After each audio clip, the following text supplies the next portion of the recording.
نہیں یہ بات جسے بھول جائے، ہے کس بنا کا فوٹوگرافر ستم زری میت سے کہہ رہا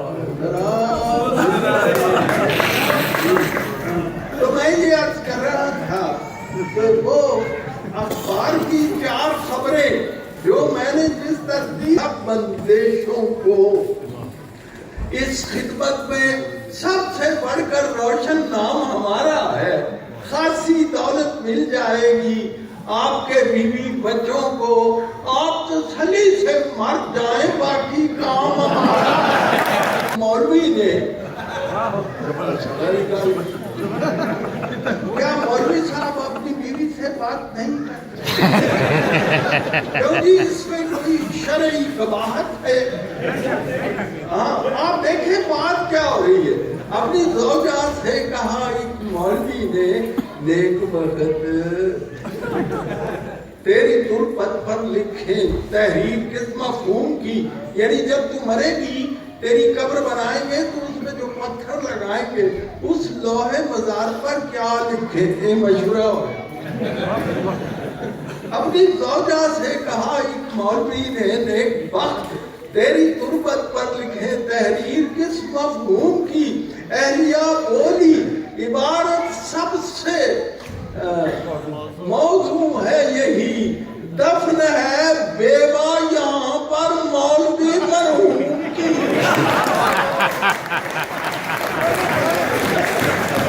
پر لکھیں تحریر کس مفہوم کی، اہلیہ بولی عبارت سب سے موضوع ہے یہی، دفن ہے بیوہ یہاں پر مولوی مرحوم کی۔ ہاں جی، ایک ہمارے سیاستدان ہیں، ان کا تکیہ کلام ہے مٹی پاؤ، تو ان کے بارے میں کہ ان پہ مٹی ضرور ڈالیں گے جو مسائل کی سر اٹھائیں، صرف مٹی پاؤ، ان پہ مٹی ضرور ڈالیں گے جو مسائل کی سر اٹھائیں گے۔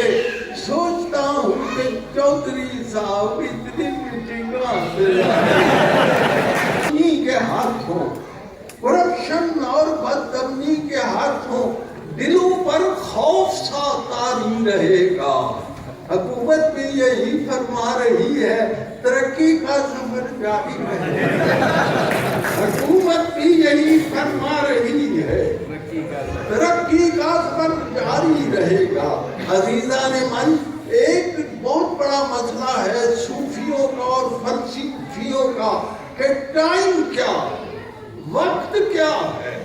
اقبال نے اپنی آخری موڑ میں میر علی شاہ صاحب کو خط لکھا کہ میں آپ کی بارگاہ سے اس مسئلے کو سمجھنا چاہتا ہوں۔ ٹائم جو کلائیوں سے چوڑیاں لے جاتا ہے اور جھریاں دے جاتا ہے، بس اس کے ایک قطع لیکن قطع، اور کہ برپا کیے وہ دور وقت کیا کیا تبدیلیاں کرتا، برپا کیے وہ دور زمانے تغیرات، گاڑی نہیں تھی جس کا کھٹارا بنا دیا، چھوڑا نہیں کسی کو بھی یلغار وقت نے، آخر کھجور کو بھی چھوارا بنا